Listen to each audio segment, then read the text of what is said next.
Bismillahirrahmanirrahim. Assalamualaikum warahmatullahi wabarakatuh.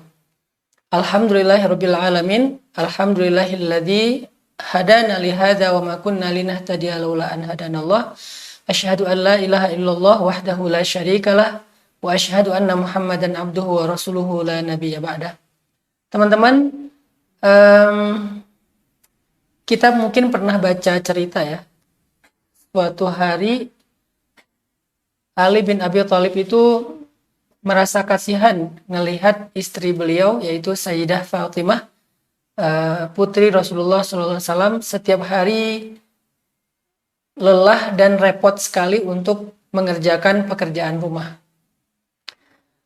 Sayyidah Fatimah itu, kata Ali, setiap hari mengambil air sendiri, menggiling gandum sendiri, membersihkan rumah sendiri, mengurus anak-anak sendiri. Dan dulu mengambil air itu berbeda dengan zaman sekarang. Kalau sekarang kan ngambil air cuma tinggal buka keran, cuma tinggal pencet. Kalau dulu tuh ngambil air benar-benar pergi ke sumur yang jauh, kemudian membawa air yang berat ke rumahnya sendiri, dan itu bolak-balik beberapa kali dalam sehari.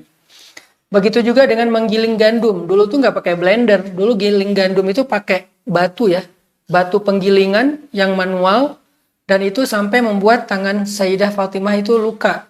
Begitu juga ketika mengangkat air sampai badan Sayyidah Fatimah itu kurus. Gitu juga ketika membersihkan rumah, seluruh baju-bajunya Sayyidah Fatimah itu kotor. Melihat kondisi Sayyidah Fatimah yang sangat kerepotan mengurus rumah, sedangkan Ali nggak bisa banyak bantu karena juga banyak amanah dakwah di luar sana. Maka suatu hari Ali mendengar kalau Rasulullah SAW baru mendapatkan banyak budak. Waktu itu memang proses untuk menghapus perbudakan itu bertahap ya. Nah, di Masjid Nabawi itu banyak kedatangan budak-budak yang ingin berkhidmat kepada Nabi. Jadi bukan budak yang diperjualbelikan, tetapi budak yang ingin membantu Nabi di Masjid Nabawi. Karena mereka dulunya sebelum Islam budak, setelah masuk Islam, mereka pengen, kalau dulu mereka kerja kepada tuannya, sekarang mereka kerja kepada Nabi, walaupun nggak dibayar, tapi perlakuan Nabi jauh lebih baik daripada tuannya.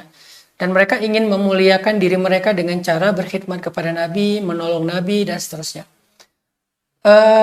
Mendengar berita bahwa di Masjid Nabawi ada banyak sekali budak yang datang untuk membantu kebutuhan-kebutuhan Nabi dan kaum muslimin di Masjid Nabawi.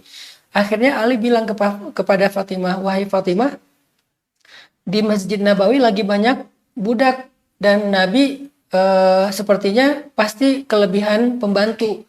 Coba kamu pergi ke rumah Nabi dan meminta satu orang pembantu itu untuk bisa membantu kamu di rumah.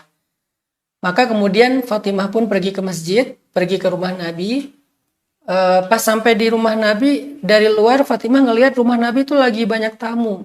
Jadi banyak sekali orang di rumah Nabi karena emang Nabi ini sering menerima tamu untuk dakwah, untuk curhat, untuk belajar, untuk dengar Al-Quran dan seterusnya. Sehingga Fatimah dari luar ngelihat rumah Nabi itu lagi banyak tamu. Karena di rumah Nabi lagi banyak tamu, maka kemudian ini masih jalan ya? Masih jalan ya?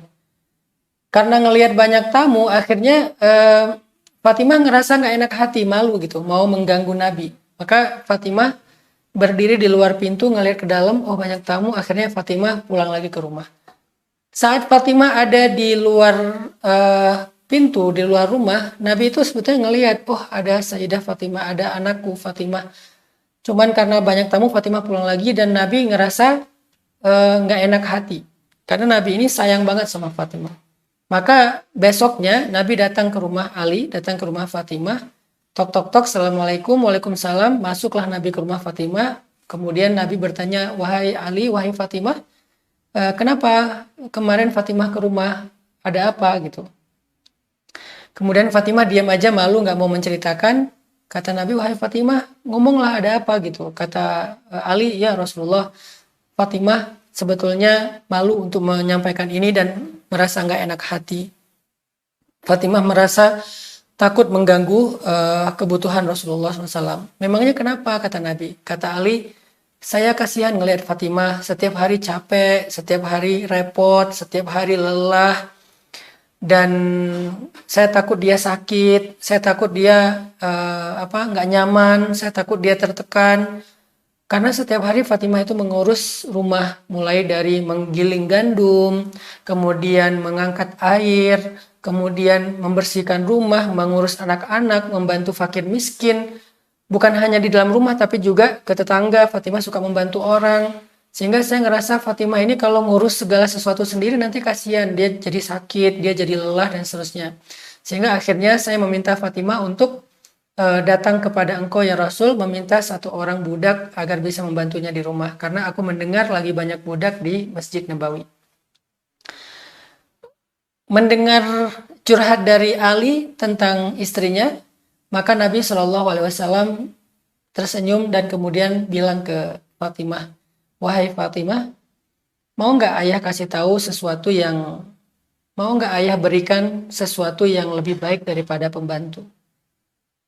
Mau nggak ayah berikan sesuatu yang lebih baik daripada pembantu? Ali dan Fatimah langsung penasaran. Kata Fatimah, apa itu wahai ayah yang lebih baik daripada pembantu? Kalau kita sekarang, kalau saya sebagai ayah, mungkin kalau anak saya perempuan udah nikah, saya ngelihat dia susah hidupnya, dia repot di rumahnya, suaminya juga sibuk dengan dakwah, pasti saya akan bilang, nak, kamu ayah beliin mesin cuci ya, nak, kamu ayah beliin dispenser ya, ayah beliin blender ya, ayah beliin apa misalnya kompor yang bagus, yang matic dan seterusnya. Ayah cariin pembantu ya, nanti biar ayah yang gajiin pembantu. Kalau saya sebagai ayah pasti saya akan menawarkan itu. Dan Fatimah ketika ditanya oleh Nabi, maukah engkau aku berikan sesuatu yang lebih baik daripada pembantu? Fatimah semangat, antusias, penasaran. Apa kira-kira yang lebih baik daripada pembantu? Apakah kompor gas? Apakah mesin cuci? Apakah kulkas? Apakah dispenser? Apakah blender? Apakah seorang yang mungkin lebih ahli daripada seorang pembantu? Ternyata tahu nggak jawaban Nabi apa? Kata Nabi, bertakwalah kamu kepada Allah, kemudian setiap kali kamu mau tidur, bacalah subhanallah 33 kali, alhamdulillah 33 kali, Allahu Akbar 34 kali, maka sesungguhnya itu lebih baik daripada pembantu. Itu lebih baik daripada pembantu. Sehingga akhirnya Sayyidah Fatimah mendengar nasihat dari Nabi tentang bertakwa kepada Allah, kemudian membaca subhanallah 33 kali, alhamdulillah 33 kali, Allahu Akbar 34 kali, dan kata Nabi itu lebih baik daripada pembantu. Seketika Fatimah mengatakan, saya ridho dengan keputusan Allah dan Rasulnya. Saya ridho dengan keputusan Allah dan Rasulnya. Artinya Fatimah percaya dan menerima nasihat Nabi bahwa yang lebih baik daripada pembantu adalah zikir subhanallah 33 kali, alhamdulillah 33 kali, Allahu Akbar 34 kali. Teman-teman, apa kira-kira pelajaran dari kisah Sayyidah Fatimah ini? Akhir-akhir ini kita banyak sekali mendengar orang yang tertekan ya secara mental. Ada yang tingkat yang paling ringannya mungkin stres. Tapi stres ini kalau dibiarin bisa sampai ke level depresi. Dan depresi biasanya sampai berujung dengan bunuh diri, na'udzubillahi min dzalik. Dan ketika saya coba baca-baca beberapa berita tentang data orang yang mengalami stres atau tertekan, terutama di kota-kota besar, tapi juga sekarang udah menyebar ya, bukan hanya kota-kota besar, tapi juga di pedesaan. Orang yang stres itu rata-rata ya karena dia mengalami semacam perubahan-perubahan yang cukup signifikan dan ekstrim dalam kesehariannya. Misalnya yang tadinya tiba-tiba Yang tadinya punya pembantu, tiba-tiba pembantunya pulang, tiba-tiba pembantunya berhenti, tiba-tiba pembantunya pindah kerjaan. Akhirnya kita sebagai seorang ibu rumah tangga stres untuk mikirin masak, mikirin nyuci, mikirin ngurus anak, mikirin bersih-bersih rumah. Itu bisa bikin stres. Atau orang yang kerja, misalnya tadinya dia kerja dengan atasan yang cukup memberikan ruang buat dia untuk ekspresi, untuk improve, tiba-tiba atasannya galak, strict, dan cukup kaku misalnya, sehingga dia jadi stres. Atau mungkin bukan atasannya, tapi lebih ke teman kerjanya yang bikin dia ngerasa nggak nyaman, akhirnya stres. Atau kita pulang kerja, tiba-tiba macet, dan itu kita biasanya nggak semacet itu, tapi tiba-tiba macet banget, akhirnya stres. Gitu juga kemarin kejadian yang seorang bapak, seorang ayah membunuh putrinya, menyakiti istrinya sampai menyiksa istrinya sampai koma. Itu kan salah satu di antara contoh-contoh orang yang mengalami tekanan sampai membuat dia secara mental itu mengalami stres.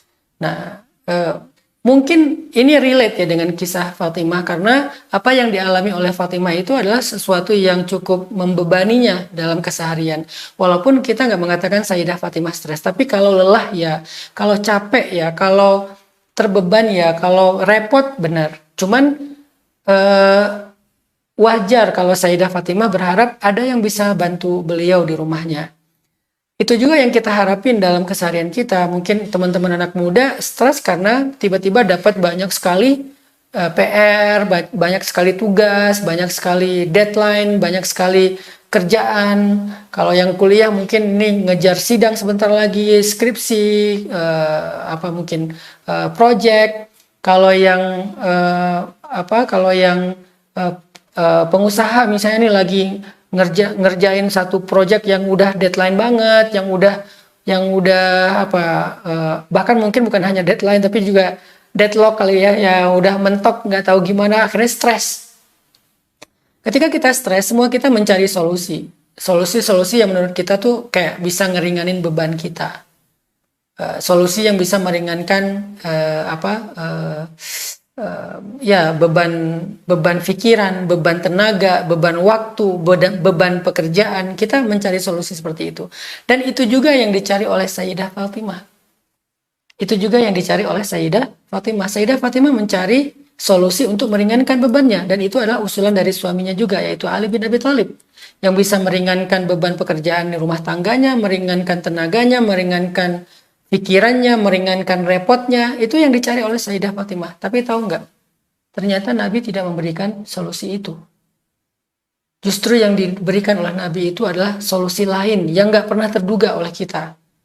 Ketika kita stres dengan pembantu yang pulang, ketika kita stres dengan pekerjaan yang numpuk, dan semuanya juga lagi kejar deadline, ketika kita stres dengan tugas-tugas kuliah dan tugas-tugas sekolah yang banyak, ketika kita stres dengan networking kita atau dengan pertemanan kita, sosial kita misalnya, ketika kita stres dengan perilaku pasangan kita berpikir solusi apa yang bisa meringankan saya. Ternyata teman-teman, solusi yang diberikan Nabi itu adalah zikrullah, zikir. Solusi yang diberikan Nabi itu adalah zikir, bukan mesin cuci, bukan blender, bukan dispenser, bukan pembantu atau asisten rumah tangga yang expert. Yang diberikan oleh Nabi itu adalah zikir. Kenapa? Karena banyak masalah dalam kehidupan kita, banyak beban dalam kehidupan kita terasa berat bukan karena bebannya berat.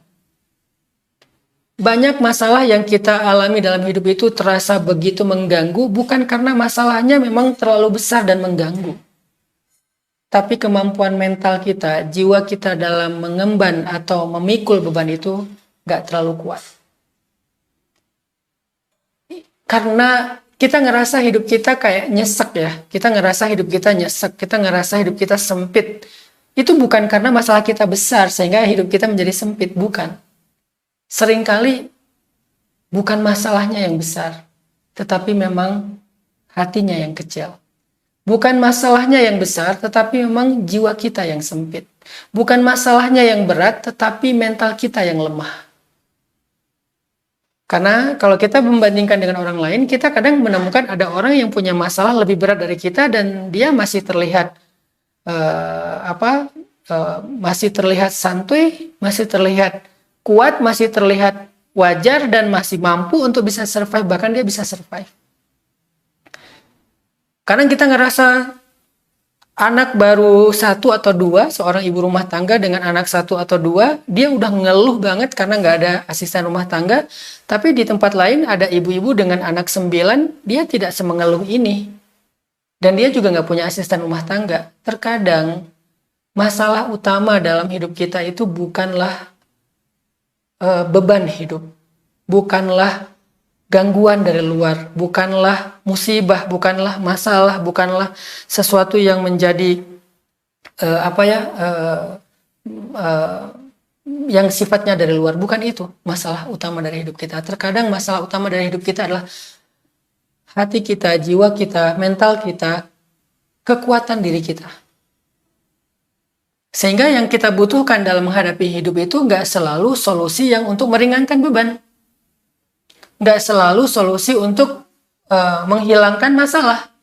Tapi kadang yang kita butuhkan dalam hidup itu adalah kekuatan jiwa, kekuatan batin, kekuatan mental, kekuatan fisik untuk mengangkat beban dan masalah tersebut.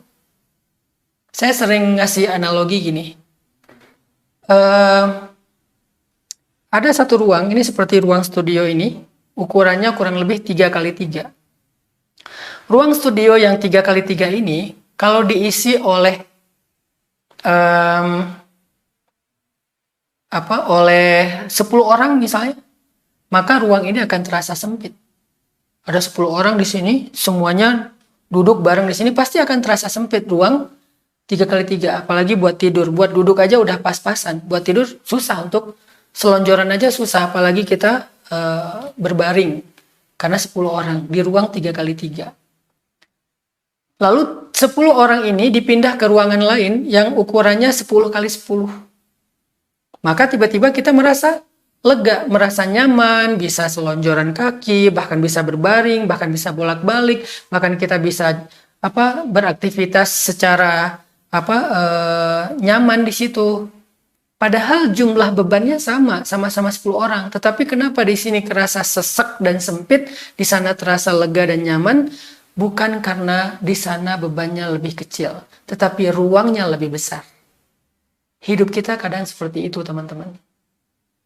Seringkali kita mengeluh, saya gini, saya gitu, ini masalah kerjaan banyak banget, ini tugas banyak banget, ini teman-teman gak ada yang benar, ini dan ini itu, semuanya kita keluhin, seolah-olah kita tuh overweight. Jadi kita tuh kayak kelebihan muatan. Kenapa ada istilah overweight sampai kelebihan muatan? Karena ada batasan. Misalnya kita naik pesawat, kabin itu batasannya 7 kilo. Begitu kita isi 8 kilo, maka itu akan lebih 1 kilo. Kenapa? Karena batasannya 7 kilo. Tapi kalau kita taruh koper yang 8 kilo itu di bagasi, itu masih lebih. Karena di bagasi 20 kilo. Berarti masih ada kelebihan 12 kilo. Artinya apa? Masalahnya bukan di bebannya, tetapi masalahnya batasannya. Kita mau membuat batasan itu sempit atau lega. Mau batasan itu kecil atau besar. Mau batasan itu ringan atau berat.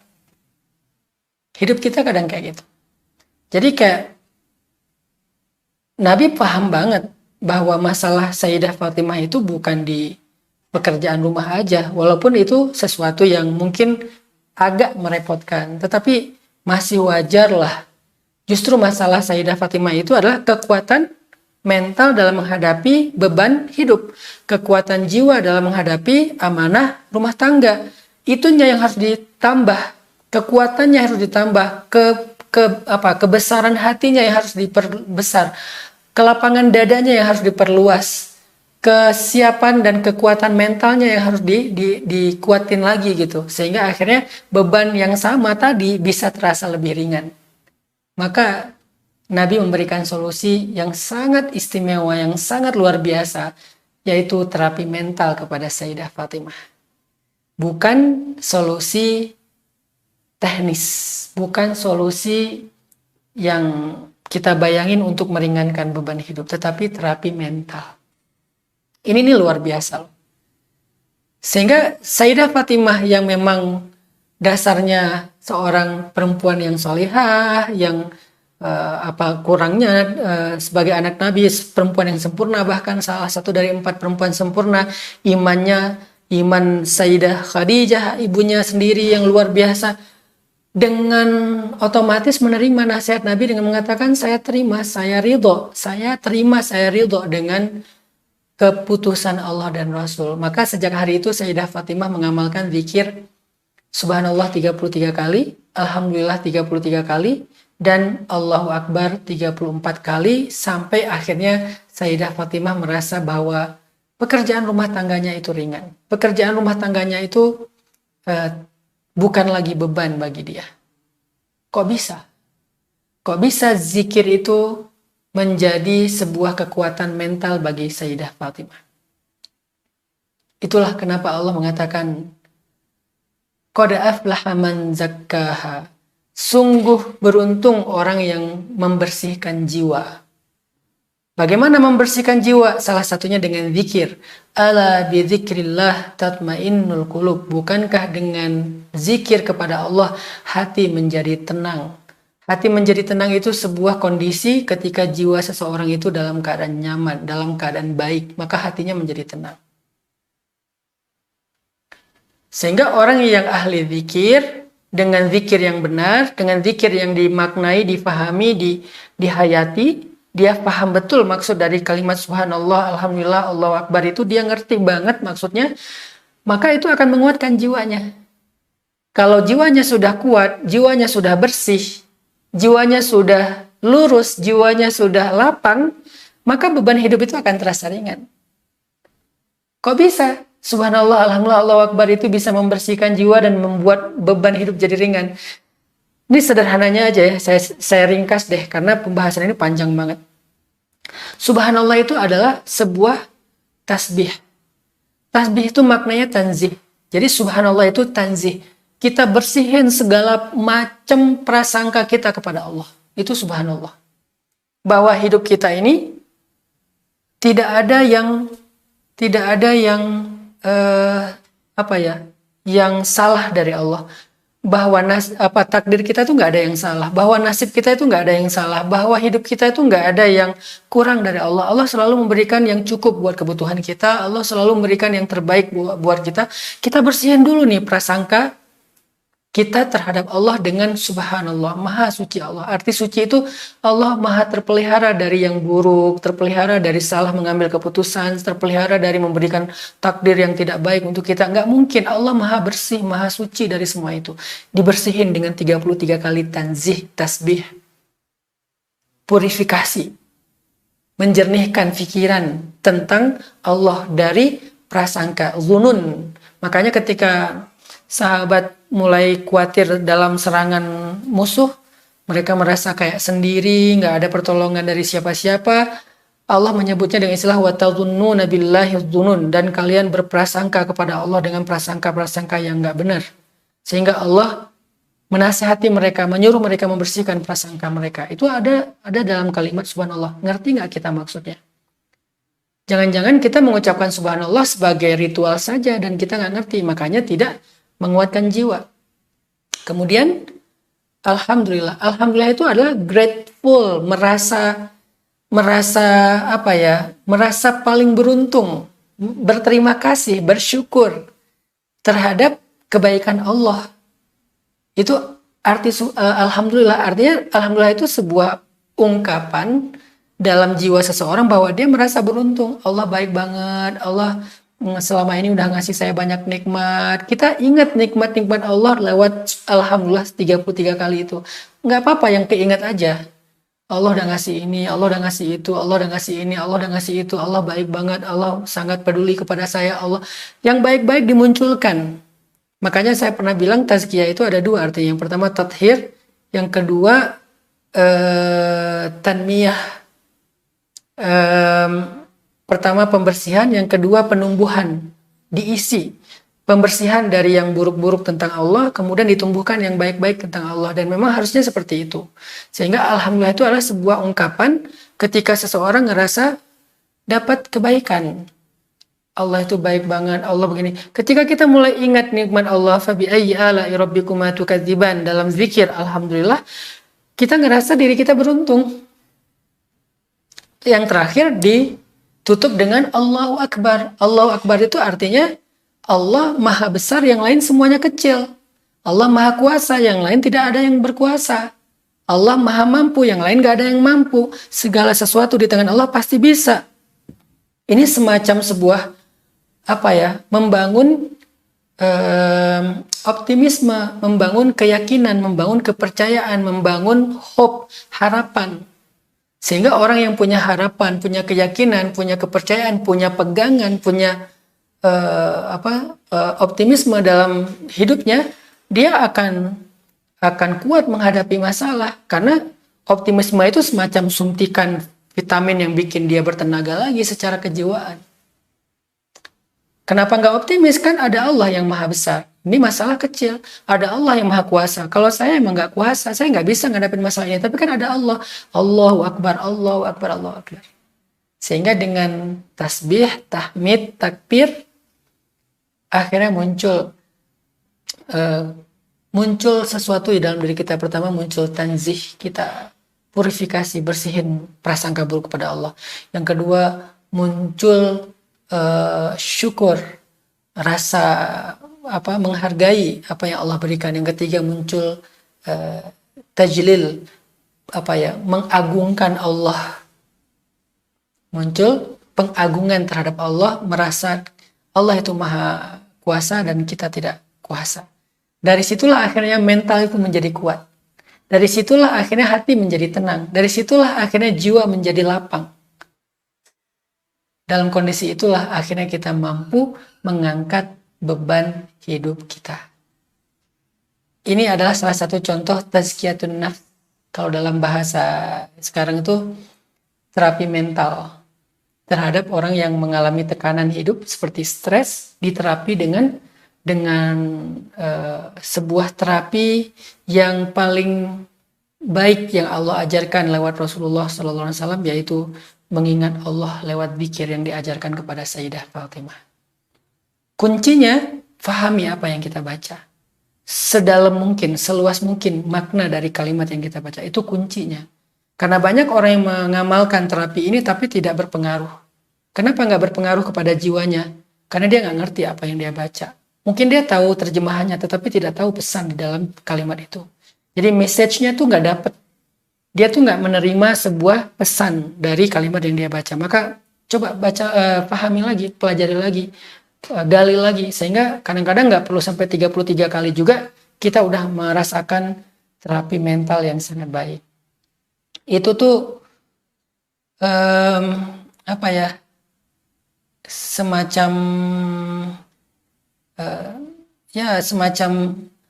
terapi yang diajarkan Nabi kepada Sayyidah Fatimah dalam tekanan hidup, tekanan mental terhadap beban hidup seperti masalah rumah tangga. Dan ini bisa diterapkan dalam masalah-masalah yang lain. Itulah yang kita sebut dengan tazkiyatun nafs. Itu yang salah satu yang saya ambil dari buku ini, namanya Tazkiyatul Anfus, atau ini buku ringkasan tentang tazkiyatun nafs yang saya pernah sampaikan minggu lalu ya, yang ditulis oleh Syekh Said Hawa. Ternyata salah satu terapi mental itu adalah zikir, tapi dengan kunci tadi, paham maksud dari zikir yang kita baca, lalu kita coba hayati, kita coba tadabburi pesan-pesan di dalam zikir itu. Akhirnya Sayyidah Fatimah bisa melalui ujian beban hidupnya dengan baik. Masalahnya tidak berkurang, atau mungkin bebannya tidak berkurang, tetapi masalah dan beban itu tidak lagi mengganggu. Itu kan yang paling penting ya. Karena kalau kita mengharapkan bebannya berkurang, sebetulnya itu nggak selalu bagus juga. Sama seperti ketika orang belajar ngangkat beban untuk membentuk otot kan. Kalau dia berharap bebannya berkurang, maka otot itu nggak akan pernah terbentuk. Karena otot tidak pernah terbentuk, dia nggak pernah kuat. Sama kayak kita berlatih sesuatu. Kalau kita berharap, Bisa nggak ya latihannya jangan berat-berat? Kita nggak akan pernah ahli. Saya dulu ketika belajar ngaji ya, belajar ngaji. Awal-awal belajar ngaji karena saya mau ikut musabaqah tingkat kecamatan, tapi saya belum bisa baca Quran. Saya hanya bisa membaca ayat-ayat yang saya udah hafal. Jadi kayak saya dengar dari ibu saya baca apa, saya hafal, lalu saya tampil. Dan itu modalnya suara, bukan karena bisa baca. Sedangkan dalam musabaqah saya harus baca ayat yang ditunjuk sama juri, bukan yang saya pilih. Jadi bisa aja di mana aja, nggak harus yang saya hafal. Sehingga mau nggak mau saya harus bisa baca Quran dong, supaya saya bisa ikut musabaqah tingkat kecamatan. Waktu saya sekitar 1 bulan lah. Akhirnya saya dipaksa oleh ibu saya untuk belajar pagi, sore, malam. Malam itu sampai jam 10 malam masih ngaji dari habis maghrib. Wah, dikejar target banget supaya cepat bisa baca Quran. Dan waktu itu saya bilang, ini terlalu berat, saya pengen yang ringan-ringan aja, boleh nggak bacanya yang mudah-mudah. Kata ibu saya, kalau kamu baca yang mudah-mudah, kapan kamu bisanya? Akhirnya kita dipaksa baca yang surat-surat yang agak susah, yang matnya banyak, yang tasydidnya banyak, yang huruf-hurufnya itu banyak, yang tafkhim dan seterusnya. Alhamdulillah dalam 1 bulan kurang saya udah lancar baca Quran, akhirnya ikut musabaqah tingkat kecamatan dan alhamdulillah dapat juara. Begitu juga dalam urusan yang lain. Saya beberapa waktu terakhir belajar memanah misalnya. Saya pengen ngerasain yang namanya memanah seperti para sahabat. Artinya para sahabat itu sanggup mengangkat panah dengan beban sampai 120 lbs minimal. Sementara rata-rata kita pakainya 35 lbs, 40 lbs. Saya paksain, pertama pakai 30 lbs, udah gitu 35, udah gitu 40, udah gitu 45, udah gitu 50, udah gitu 55, sampai 60 mentok. Saya terus memaksakan diri supaya bisa sampai 60. Nah, dalam waktu sekitar 6 bulan itu dari 30 sampai 60, itu berhasil karena saya mencoba untuk terus menambah beban, bukan mengurangi beban. Ketika saya udah pakai 60, tiba-tiba saya malas memanah ya. Biasanya udah pakai 60 itu biasanya sekitar 100 shot ya, 100 shot. Dibagi 10, jadi 10 shot, istirahat 2 menit, nembak lagi, istirahat, nembak lagi, 100 shot sehari. 60 lbs itu udah kerasa nyaman dan bahkan bisa ditahan di pipi gitu, nggak langsung dilepas. Selang beberapa lama saya lagi males, lagi banyak kerjaan, akhirnya nggak nembak lagi. Pas nembak saya juga nggak mau pakai yang 60, lagi males kan, pakai yang 35, oh nyaman. Begitu dikasih yang 45 atau 50, itu udah nggak kuat, apalagi 60. Hidup seperti itu teman-teman. Nggak selalu solusi yang kita butuhin itu adalah berkurangnya beban. Karena berkurangnya beban kadang nggak baik untuk kita, membuat kita lemah, membuat kita nggak lagi memiliki kemampuan, skill, membuat kita jadi downgrade gara-gara beban yang berkurang. Yang kita butuhin kadang-kadang bukan beban yang berkurang, tetapi kekuatan yang bertambah, kemampuan yang bertambah. Sehingga dengan kekuatan bertambah, beban yang tadi terasa ringan buat kita. Saya dulu narik 60 lbs, buat saya itu nggak ringan juga sih, nyaman gitu, udah pas lah. Tapi buat teman-teman, itu berat. Mereka biasa narik 35, 40, 60 tuh, wah nariknya sampai geter. Terus pas udah ditarik itu pun nggak full draw ya, nggak narik full banget. Itu langsung lepas, nggak kuat nahan. Kenapa? Karena kekuatan mereka belum terbiasa.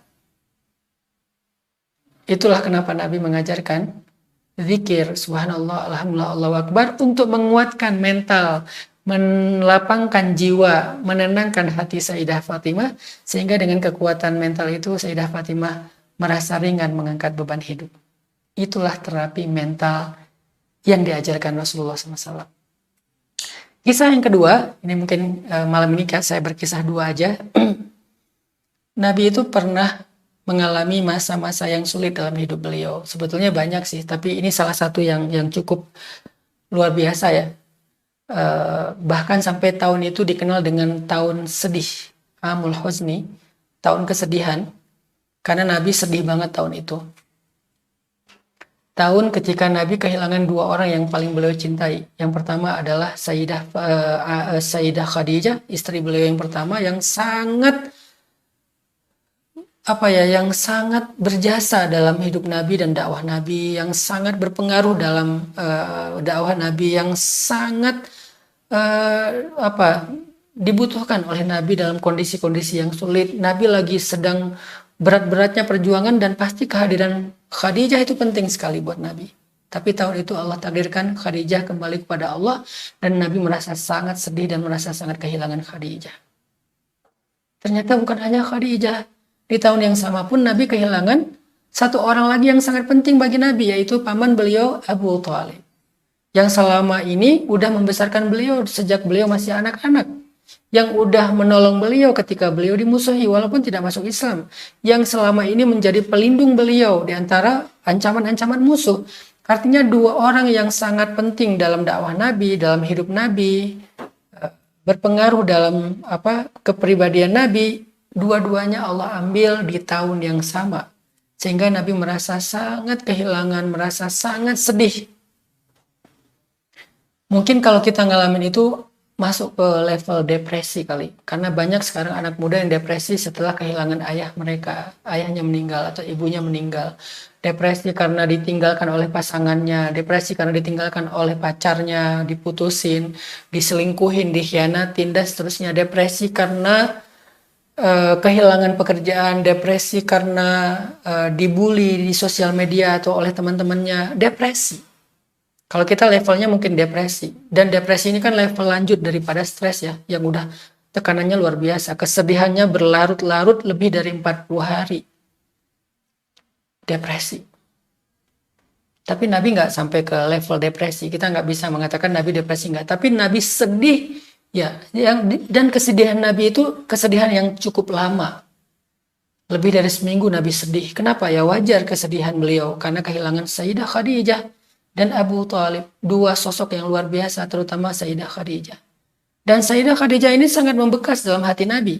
Bahkan setelah Nabi menikah sekalipun dengan Sayyidah Aisyah, perempuan yang sangat istimewa, cantik, menarik, pinter, soleha, udah sempurna juga lah. Nabi tetap gak bisa ngelupain Sayyidah Khadijah. Ketika ada perempuan, itu sepupunya Sayyidah Khadijah datang ke rumah Nabi, mendengar cara ngomongnya mirip seperti Sayyidah Khadijah, Nabi tuh kayak ngerasa ada Khadijah gitu, kayak muncul lagi tiba-tiba memori tentang Sayyidah Khadijah yang membuat Aisyah merasa cemburu. Saking membekasnya Sayyidah Khadijah dalam hati Nabi SAW. Maka kebayangkan gimana sedihnya Nabi ketika kehilangan Sayyidah Khadijah.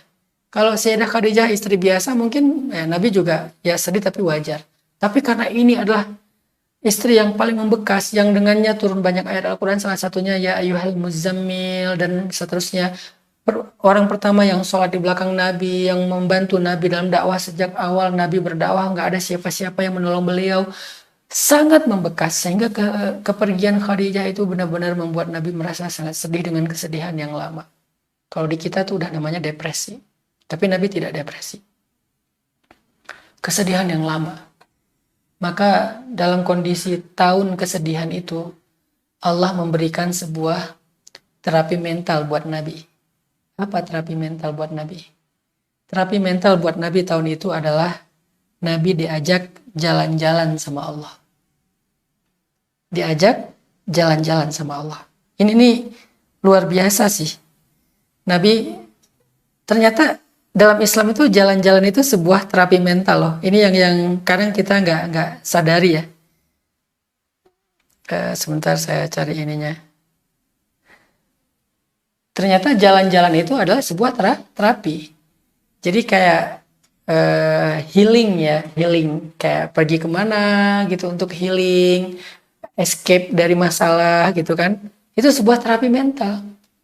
Jalan-jalan apa yang diberikan oleh Allah kepada Nabi? Jadi kayak dikasih tiket nih, pergi biar lo nggak sedih lagi. Ini aku kasih tiket gratis, sana jalan-jalan biar bisa healing. Allah kasih tiket perjalanan buat Nabi. Sebuah trip yang luar biasa. Tahu nggak jalan-jalan kemana? Subhanalladzi asra bi'abdihi lailam minal masjidil haram ilal masjidil aqsal ladzi barakna haulah linuriyahu min ayatina.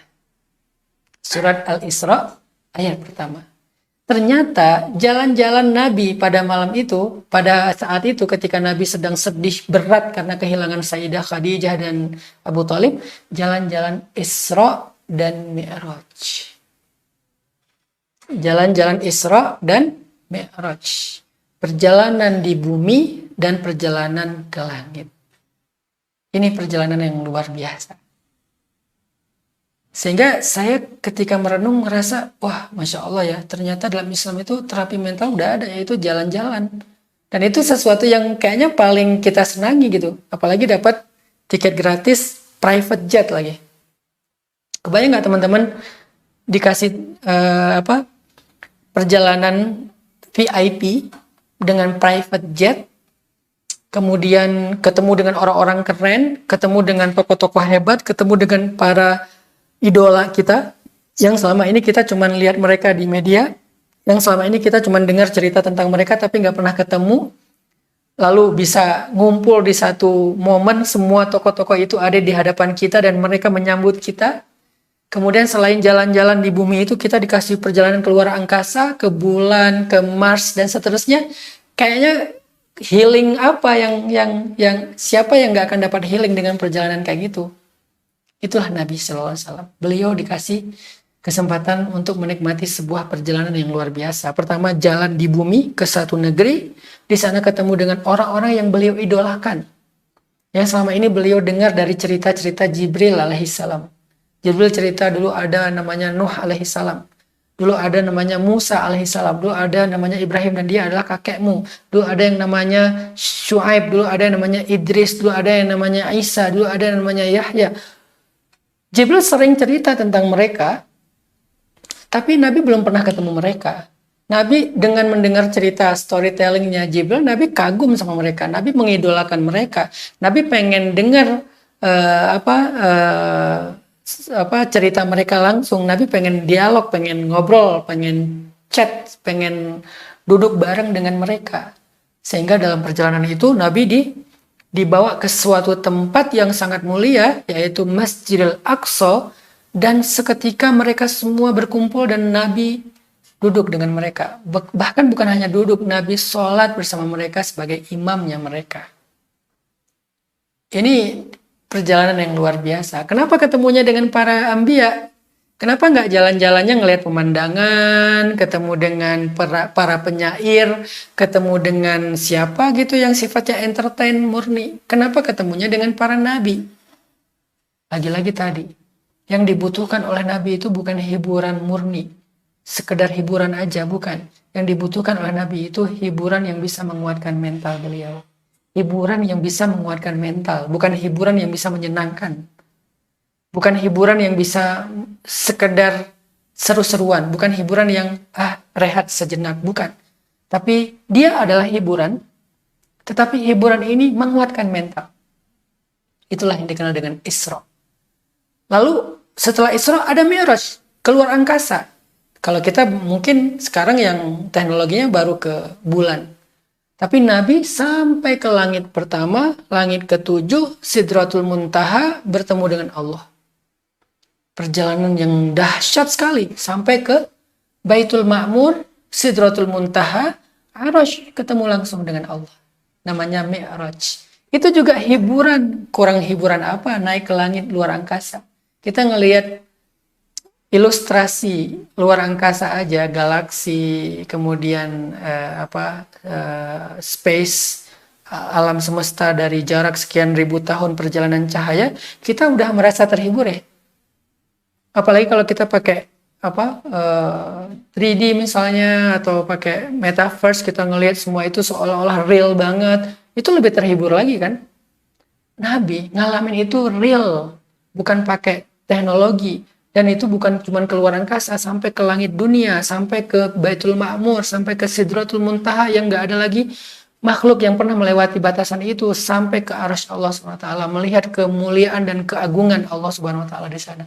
Itu kurang hiburan apa? Tapi hiburan itu nggak semata-mata untuk menghibur beliau, sekaligus menguatkan mental, jiwa, hati beliau, sehingga ketika beliau pulang dari jalan-jalan, beliau siap menghadapi hidup, siap mengangkat beban hidupnya lagi. Hiburan dan perjalanan seperti itulah yang kita butuhkan, teman-teman. Terus gimana caranya Ustadz melakukan Isra dan Mi'raj versi kita? Kita kan nggak punya privilege seperti Nabi ya. Nabi privilege-nya sampai punya dikasih jet pribadi loh untuk Isra. Apa namanya jetnya? Buraq. Dikasih jet pribadi yang kecepatannya melebihi kecepatan cahaya, namanya Buraq. Ditemani oleh seorang satu makhluk Allah yang sangat sempurna, rajulan basyaron sawiya, laki-laki yang sempurna. Sempurna bukan hanya fisiknya, juga akhlaknya. Yang nyaman banget pasti having trip bareng dengan dia. Kita kan trip itu bukan soal destinasi kan. Trip itu soal bersama siapa kita melakukannya. Kadang-kadang kita tripnya cuman keluar kabupaten, nggak sampai keluar provinsi, apalagi keluar negeri, cuman keluar kabupaten. Misalnya saya di Bandung ke Garut gitu, ke Sukabumi. Tapi kalau teman perjalanan itu nyaman, maka trip itu akan berkesan. Sedangkan kalau saya pergi ke tempat yang sangat indah, ke Bali, ke Papua, ke Maluku, kemana gitu yang indah, tapi temennya nyebelin, pasti tripnya juga merasa sangat nggak nyaman, boring banget pasti. Bukan hanya boring, mungkin bikin kita makin stres kan.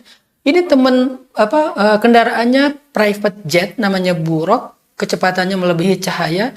Teman tripnya sesuatu yang paling sempurna, yang nyaman banget melakukan trip dengan dia. Dan perjalanan juga destinasinya perfect sih. Tempat destinasinya tuh keren, bukan hanya jadi hiburan, tapi juga bisa menguatkan jiwa. Kemana? Masjidil Aqsa. Makanya muncullah sebuah hadis dari Rasulullah SAW, hadis riwayat Bukhari, kata Nabi, La tushaddur rihal illa ila thalathati masajid. Tidak dianjurkan untuk melakukan perjalanan dengan anjuran yang serius. Jadi tidak didorong. Kalau bisa usahakan gitu ya. Tidak direkomendasikan, dianjurkan melakukan rihal perjalanan kecuali ila thalathati masajid, kecuali kepada 3 masjid. Jadi kalau kita mau bikin planning, mau trip kemana, mau healing kemana, kata Nabi tidak ada yang lebih baik daripada kepada 3 masjid ini. Yang pertama adalah Masjidi Hadza, Masjid Nabawi, yaitu Madinah. Yang kedua Masjidil Haram, dan yang ketiga Masjidil Aqsa. Jadi kalau kita mau melakukan sebuah healing trip, nggak ada yang lebih baik daripada 3 tempat ini.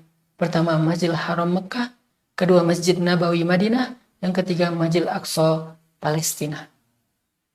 Kenapa Nabi mengatakan ini yang paling baik? Karena ini bukan sekedar hiburan, tapi juga menguatkan. Buat apa hiburan setelah itu kita lemah? Kayak tadi misalnya, pas lagi capek banget, kemudian kita minum obat penenang supaya bisa tidur. Besok kita capek lagi. Karena kekuatannya tuh ada bukan di fisik kita doang, tapi mental. Kalau mental kita masih lemah, walaupun kita udah istirahat, tetap aja kita ngeluh. Sehingga yang kita butuhkan untuk terapi mental itu bukan sekedar jalan-jalan cari hiburan, tapi plus ada hiburan, plus ada sebuah terapi untuk menguatkan mental kita. Dan itu yang paling sempurna ketiga tempat tadi. Saya dulu nggak percaya itu ya. Saya berpikir bahwa yang namanya jalan-jalan itu ya ke tempat yang seru dong. Bisa, apalagi saya kan suka dengan adventure ya. Suka dengan petualangan. Saya pernah nyoba skateboard. Saya pengen main skate tuh di Turki, di depan Masjid Sulaimaniye, main skate sama teman-teman. Saya nyoba snowboard, main di salju. Akhirnya pas musim winter, saya ke Jepang main salju di Jepang sama teman-teman. Ada Kang Yusuf dan seterusnya. Saya nyoba apalagi surfing. Akhirnya kalau kata teman lagi bagus ombaknya, saya pergi ke pantai untuk belajar. Saya nyoba apalagi free dive. Cari tempat-tempat yang keren, yang airnya itu kayak kristal gitu, sehingga kita bisa ngelihat terumbu karang, bahkan ngelihat manta yang gede-gede itu di Labuan Bajo free dive. Diajarin sama Andro ya kalau nggak salah, teman saya di NTT, Andro. Nyoba lagi, kalau sekarang nyoba berkuda. Pas lagi tempatnya nyaman dengan view yang bagus di Rohila Stable, hujan-hujan pula karena kuda juga butuh terapi, kalau hujan dia biar seger lagi, ya udah hujan-hujanan sama kuda, seneng dengan adventure. Saya pikir dulu yang namanya healing itu ya cari kesenangan. Lalu pas pulang dari sebuah perjalanan yang tadi menyenangkan, lalu kita menghadapi lagi realitas hidup, masalah kita ternyata masih ngeluh juga. Aduh gimana ini, aduh gimana itu, dan seterusnya, keluh kesah. Masih tetap ada keluh kesah. Kenapa? Karena tadi itu kita cuman di pause doang. Bukan dikuatkan, di pause ya. Di pause itu kayak di stop dulu dah sebentar. Jadi kayak kita cuman break, cuman istirahat, tapi bukan sedang disuntik, bukan sedang di booster. Cuman break doang. Sehingga beres break, beres pause, beres stop, jalan lagi ya ngeluh lagi. Itu yang saya rasain. Dan itu saya yakin dengan pilihan hanya sekedar mencari hiburan, itu yang kita akan rasakan. Memang saat break, saat di pause itu kita kayak nyaman, enak ya, nggak mikirin masalah, nggak mikirin kerjaan, nggak mikirin kuliah, nggak mikirin sekolah, nggak mikirin bla bla bla. Nyaman. Berapa hari nyamannya? Seminggu ketika kita lagi trip. Kenapa? Pas kita pulang, kita ngeluh lagi, kita merasa nggak berdaya lagi. Karena dalam fase break tadi itu kita nggak dikuatin. Kita cuman coba lari dari masalah sebentar. Kita coba ignoring doang sebentar. Tapi kita nggak di booster. Beda dengan trip ke tempat yang tadi direkomendasikan sama Nabi. Selain kita healing, selain kita having fun, selain kita seru-seruan, selain kita entertain, selain kita break, kita juga sedang di booster loh. Yang membuat mental kita mudah-mudahan tanzih dan tanmiyah. Dibersihin, tathir, dibersihin, lalu dia tumbuh sesuatu yang menguatkan jiwa, melapangkan dada, menenangkan hati. Itu yang disebut dengan perjalanan Isra, kemudian Mi'raj. Isra-nya kemana? Isra-nya ke Masjidil Haram, ke Masjidil Aqsa, ke Masjid Nabawi, itu Isra-nya. Itulah kenapa dalam syariat Islam ada terapi mental Isra, namanya haji dan umroh. Jadi syariat Islam itu bukan sekedar ritual. Yang saya sayangkan, kita kadang-kadang ngelihat syariat itu sebagai sebuah hukum doang, ngelihat ibadah itu kayak ritual doang untuk dapat pahala. Padahal itu bukan sekedar ritual untuk dapat pahala loh. Tapi tidak ada yang Allah syariatkan kecuali untuk kebaikan kita, zahir dan batin. Jadi salah satunya syariat haji dan umroh, atau kalau haji itu setahun sekali, atau sebutlah kalau umroh lebih mudah karena haji susah harus nunggu sekian puluh tahun. Umroh itu adalah sebuah terapi mental. Umroh itu bukan sekedar bukan sekedar break. Umroh itu bukan sekedar entertain, walaupun dapat entertain. Saya seringlah bawa umroh orang yang menikmati banget perjalanannya. Apalagi kalau umrohnya dengan orang yang kita nyaman. Itu entertain ya, tapi bukan sekedar entertain. Dia menjadi sebuah booster, disuntik kekuatan batin, mental, jiwa, hati kita untuk bisa mengangkut beban, sehingga beban hidup yang sama itu sebelum kita berangkat umroh dengan kita pulang umroh, bebannya sama, tetapi kita merasa lebih ringan. Kenapa? Karena kita udah lebih kuat secara mental. Itulah kenapa Allah syariatkan umroh. Apalagi ketika kita berangkat umroh itu kita ditemani oleh orang yang mengerti, pembimbing. Kayak Nabi Isra Mi'raj, Isra-nya itu bersama Jibril. Maka ketika dalam perjalanan itu Jibril yang menjelaskan. Misalnya Nabi lagi ngelewatin sebuah gunung, namanya Gunung Tursaina di Mesir ya. Nabi mencium aroma yang sangat wangi dari Mesir. Wangi sekali. Sampai Nabi nanya, wahai Jibril, ini aroma wangi dari mana? Kata Jibril, itulah aroma wangi dari kuburannya Masyidah yang dibunuh oleh Fir'aun dalam keadaan dibakar hidup-hidup bersama sekeluarganya. Waktu itu dia mempertahankan iman, nggak mau murtad dari agama Musa, sehingga dia direbus hidup-hidup di dalam digoreng ya, di dalam minyak mendidih bersama dengan bayinya, dan bayinya salah satu bayi yang bisa berbicara dengan seizin Allah. Sehingga dengan penjelasan pembimbing yang bernama Jibril alaihissalam, Nabi itu jadi di-booster. Jadi naik imannya, jadi kuat menghadapi masalah. Wah, berarti masalah saya kehilangan Sayyidah Khadijah, Abu Thalib nggak ada apa-apanya dengan Masyidah ya. Perjalanan lagi, ngelihat keajaiban Allah apalagi. Wah, ternyata masalah saya nggak ada apa-apanya dibandingkan Musa. Masalah saya nggak ada apa-apanya dibandingkan Nuh. Nuh 950 tahun, saya baru juga berapa tahun. Masalah saya nggak ada apa-apanya dibandingkan dengan Ibrahim. Ibrahim dibakar dalam api, Ibrahim diusir, dan seterusnya. Jadi Nabi selain menikmati perjalanan, ada pembimbing, ada tour guide, ada pembimbingnya lah ya, yang ngebimbing Nabi sehingga Nabi dapat booster iman, mental, hati, jiwa. Dan umrah kan gitu kan, syariatnya kan. Jadi selain kita berangkat, kita juga dibimbing. Pembimbing ini yang akan membooster kita, selain nanti suasana di umroh itu, ibadah di umroh itu, penghayatan dari setiap ritual yang kita lakukan, dibimbing kenapa kita tawaf, Ka'bah itu seperti apa, ada keajaiban apa aja di dalam Ka'bah, Ka'bah itu hubungannya dengan langit kayak gimana, kenapa kita umrohnya ke Ka'bah, kenapa kita nggak tawaf di rumah aja, kenapa harus Ka'bah, ada keajaiban apa di Ka'bah itu. Terus amalan-amalan apa yang luar biasa di Ka'bah, terus dampaknya terhadap masalah kita apa, kenapa kita ziarah ke Masjid Nabawi, kenapa kita ziarah ke kuburan Nabi, kemudian baki ke tempat-tempat bersejarah, dapat pelajaran apa aja. Itu semuanya itu booster hati dan mental loh. Dan kita nggak dapat kalau kita hanya cari hiburan ke tempat-tempat wisata yang lain. Ini adalah terapi mental kedua dari storytelling saya malam ini. Maka sekalian ya, saya baru keingat sekalian, insya Allah saya awal Desember, ya tanggal 5 Desember mau berangkat umroh juga. Nanti teman-teman, nanti saya taruh deh di caption deskripsi dari video ini, teman-teman bisa cek.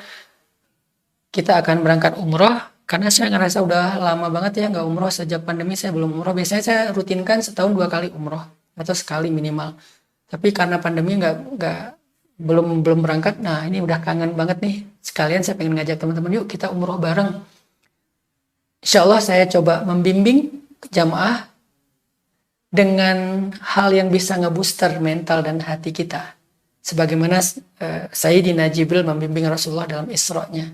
Sehingga nanti kita belajar apa hubungan antara Ka'bah dengan Baitul Ma'mur di langit.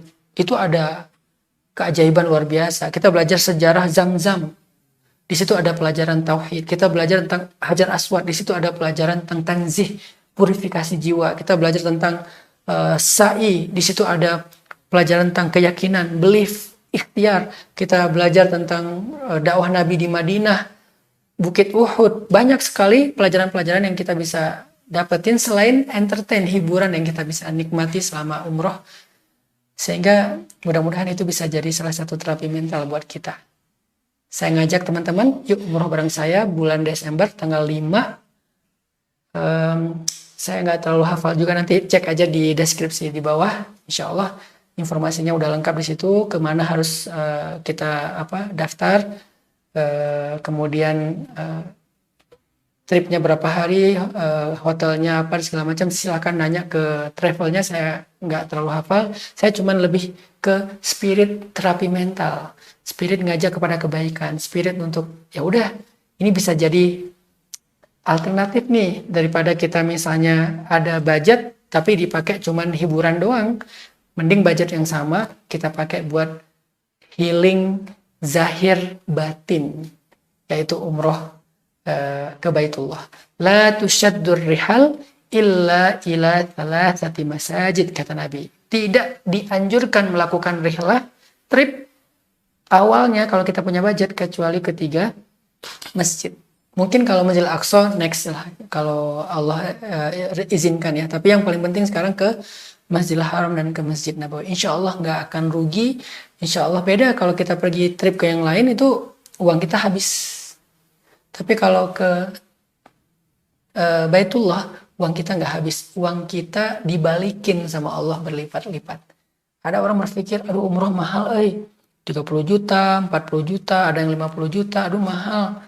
Giliran ke Paris, kemana kita anggap, wah murah banget nih, 30 juta, 40 juta murah. Padahal perjalanan yang hiburan itu, maka biaya kita atau harta kita akan habis. Kita dapat hiburan memang, tapi harta kita habis loh.